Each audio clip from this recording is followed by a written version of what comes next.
కాళేశ్వరం విషయంలో ఎంత విషం గక్కిండ్రు, ఎన్ని అబద్ధాలు ఆడినరు.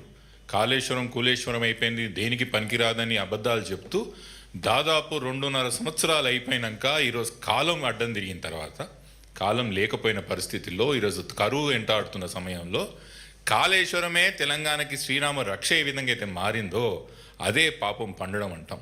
ఈరోజు డిక్లరేషన్ల పేర్ల మీద కాంగ్రెస్ పార్టీ దగా చేసింది తెలంగాణ రాష్ట్ర ప్రజల్ని, తెలంగాణ రాష్ట్రానికి సంబంధించిన ప్రజానికానికి.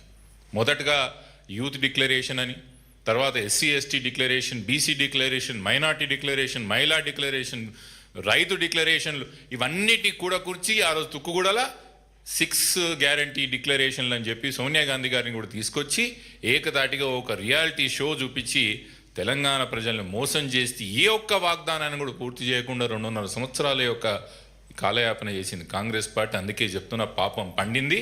ఏ విధంగా అయితే కాళేశ్వరం మీద నిజం ప్రజలు తెలుసుకున్నారో అదేవిధంగా ప్రతి ఒక్క డిక్లరేషన్ పైన కాంగ్రెస్ పార్టీ చేసిన మోసాన్ని తెలంగాణ ప్రజలకు తెలియజేయాలన్న ఒక ప్రయత్నంతోనే మా యొక్క బీఆర్ఎస్ పార్టీ ముందలు కదులుతుంది. మొదటి ప్రయత్నంగా సరూనగర్ ప్రాంగణంలో, సరూనగర్ స్టేడియంలో 18వ తారీఖు పొద్దున్న 10 గంటలకి యూత్ డిక్లరేషన్ ప్రతిఘటన సభగా మేము పెడుతున్న యూత్ డిక్లరేషన్ కాదు. ఆ రోజు కాంగ్రెస్ పార్టీ చేసిన మోసానికి యూత్ డిక్లరేషన్ అని పేరుతో ఏదైతే యువతకు అబద్ధ హామీలు ఇచ్చిందో, జాబ్ క్యాలెండర్ అని, లేకపోతే 2 లక్షల ఉద్యోగాలని, స్కాలర్షిప్లని, ఫీజు రియంబర్స్మెంట్లని, ఇట్లా 20 హామీలు ఏదైతే యువతకి ఇచ్చి మోసం చేసిండ్రో ఆ యొక్క హామీలని యొక్క తెలంగాణ యువతకు మళ్ళీ ఒకసారి గుర్తు చేస్తూ తెలంగాణ యువ సంగ్రామ సభ పేరుతో 18వ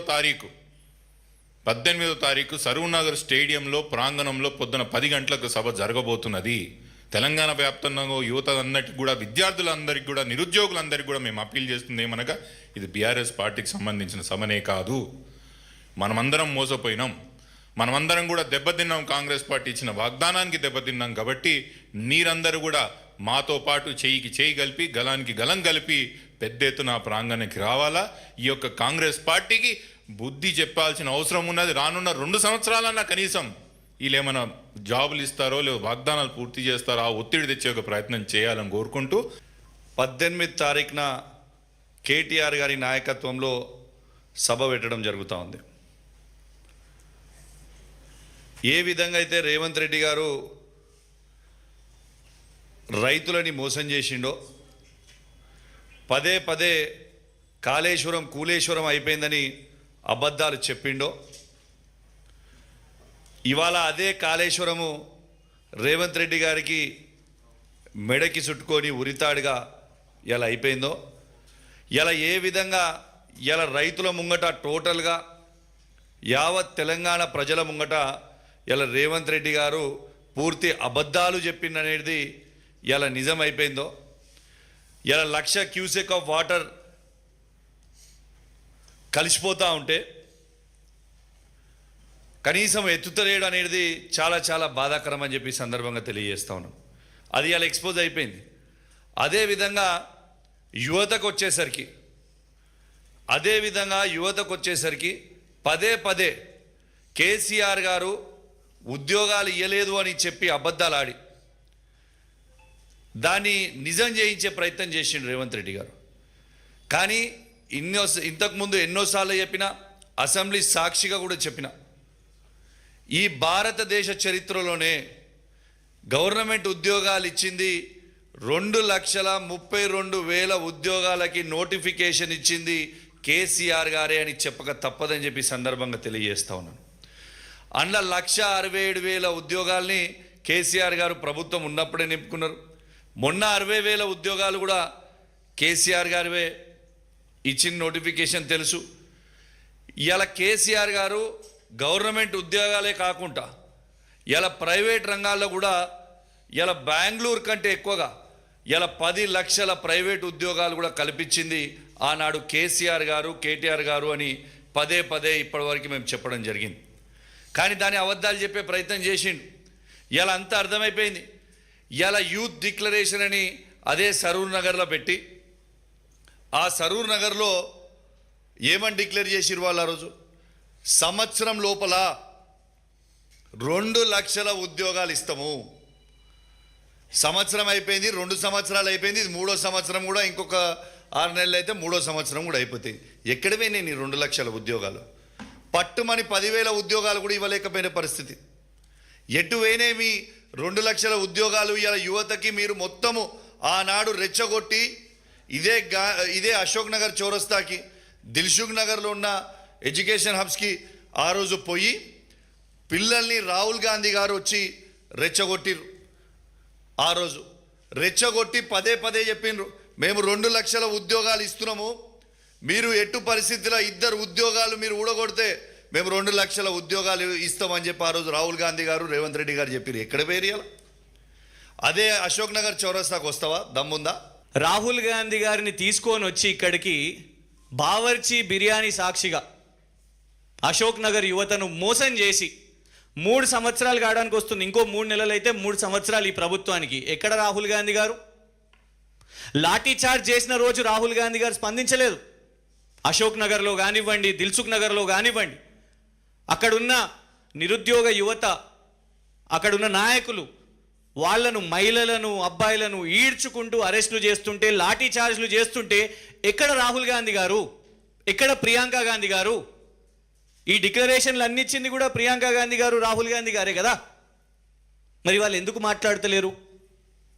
హైదరాబాద్ సెంట్రల్ యూనివర్సిటీలో అక్కడున్న విద్యార్థుల మీద దాడులు జరిగితే మాట్లాడరు రాహుల్ గాంధీ గారు, కాంగ్రెస్ ప్రభుత్వం కాబట్టి. అశోక్ నగర్, దిల్సుఖ్ నగర్ యువత మీద దాడులు జరిగితే కూడా మాట్లాడరు రాహుల్ గాంధీ గారు, రేవంత్ రెడ్డి గారు.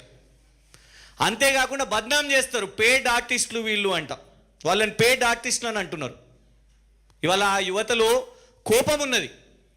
ఎందుకంటే వాళ్ళే బస్సు యాత్రలని, పాదయాత్రలని, కరపత్రాలు ఇంటింటికి పంచి కాంగ్రెస్ చేసిన మోసాలను పాపం వాళ్ళు నమ్మి ఊర్లలోకి వెళ్ళి ఓట్లేసి కాంగ్రెస్ పార్టీని వాళ్ళ ప్రభుత్వంలోకి తీసుకొని వచ్చారు. అట్లాంటి వాళ్ళ మీద ఇవాళ చేస్తున్న మోసం ఏంటిదంటే, ఆనాడు కేసీఆర్ గారు ఒక తప్పిదం చేసిరు. ఏంటిది? ఇచ్చిన ప్రతి ఉద్యోగానికి ఫోటో దిగలేదు కేసీఆర్ గారు. ఎల్బీ స్టేడియంలో మీటింగ్ పెట్టి కేసీఆర్ గారు, ఇగో నేను ఈ జాబ్ ఇస్తున్నా, నేను ఈ ఇన్వెస్ట్మెంట్ తీసుకొని వస్తున్నా, నేను ఈ నోటిఫికేషన్ ఇచ్చిన. ఆ పొరపాటు మేము ఇక్కడ అంతా ఏంటంటే ఈవెంట్ మేనేజ్మెంట్ మోసం అందంగా ఎందుకు ఉంటుందంటే, నువ్వు ఇచ్చిన నోటిఫికేషన్ ఇవాళ వరకు లేదు, సంవత్సరానికి 2 లక్షల ఉద్యోగాలని చెప్పినావు, కానీ ఏం ఉద్యోగాలు అవి? కేసీఆర్ గారి సమయంలోనే నోటిఫికేషన్ అయింది, కేసీఆర్ గారి ప్రభుత్వంలోనే పరీక్ష పూర్తయింది, కేసీఆర్ గారి ప్రభుత్వంలోనే సర్టిఫికేట్ వెరిఫికేషన్ అయింది. నువ్వేం చేసినావు? నువ్వు దాన్ని తీసుకొని వచ్చి వాళ్ళ ఆర్డర్ కాపీ ఇచ్చి నేను జాబ్లు ఇచ్చిన అని చెప్పుకుంటున్నావు. ఇంకా దారుణం ఏంటంటే, అసలు నోటిఫికేషన్స్ వద్దంట అని అంటున్నారు. రేవంత్ రెడ్డి గారు అసెంబ్లీలో నిలబడి అసలు నోటిఫికేషన్లే వద్దంటున్నారు వాళ్ళందరూ అని అంటున్నారు. అందుకే తెలంగాణ యువతకు మేము పిలుపునిస్తున్నాం. ఎందుకు మీరు 18 నాడు యువ సంగ్రామ సదస్సుకు రావాలంటే, ఆ ప్రాంగణం నుంచి రేవంత్ రెడ్డి గారికి తెలవాలి ఎన్ని నోటిఫికేషన్స్ తెలంగాణ యువతకు కావాలనో. అక్కడ వచ్చే సంఖ్యతోని రేవంత్ రెడ్డి గారి ప్రభుత్వానికి తెలుస్తుంది ఇంతమంది యువత నోటిఫికేషన్లు కోరుకుంటున్నారు. అడుగడుగున అబద్ధాలే. డిఎస్సి పోస్టులు కోమటిరెడ్డి వెంకటరెడ్డి గారు ఎంత అన్నారు ప్రతిపక్షంలో ఉన్నప్పుడు? 75,000 ఖాళీలు ఉన్నాయని. మరి ఏవి వాళ్ళ నోటిఫికేషన్? పోలీస్ శాఖలో 20,000 ఖాళీలు ఉన్నాయన్నారు. మరి ఏవి వల్ల? ఎందుకు? సగానికి సగం కూడా కాదు, అలా 5,000, 6,000 రకరకాల లెక్కలు చెప్తున్నారు. ఇవాళ జాబ్ క్యాలెండర్, ఆ జాబ్ క్యాలెండర్ కూడా అప్పుడే అనుమానం వచ్చింది. ఏప్రిల్ 1న రేవంత్ రెడ్డి గారు పుట్టినరోజున ఏదైతే జాబ్ క్యాలెండర్ రిలీజ్ చేసిరో, ఏప్రిల్ ఫూల్స్ డే రోజు చేసిరు కాబట్టి ఇది ఇంతే, ఈ జాబ్ క్యాలెండర్ కాదని. కానీ వాళ్ళను నమ్మించిన అశోక్ నగర్, దిల్సుఖ్ నగర్, తెలంగాణ వ్యాప్తంగా పాపం నిరుద్యోగ యువతను నమ్మించి ఆనాడు కొందరు ఎమ్మెల్సీలు తెచ్చుకున్నారు, మొన్ననే కొందరు మంత్రి పదవి ర్యాంకు కూడా తెచ్చుకున్నారు. వాళ్ళు పోయేటట్టు ఉన్నదా? అశోక్ నగర్కి, దిల్సుఖ్ నగర్కి పోతలేరు. వాళ్ళని మోసం చేసి పదవులు తెచ్చుకున్నోళ్ళు. అందుకే ఇవాళ ప్రత్యేకంగా యువ నాయకులుగా మేమందరం రావడానికి కారణం ఏంటిదంటే, ఇవన్నీ కూడా ఈ హామీలు రానున్న రోజుల్లో రకరకాల డిక్లరేషన్ల విషయం మీద పోరాటం జరుగుతుంది. మొదట తెలంగాణ యువత పక్షంగా తెలంగాణ నిరుద్యోగులు కానివ్వండి, తెలంగాణ యువత కానివ్వండి, ఇవాళ తెలంగాణలో రేవంత్ రెడ్డి గారి ప్రభుత్వం చేసింది ఏమీ లేదు. అటు ప్రభుత్వ ఉద్యోగాలు కానివ్వండి,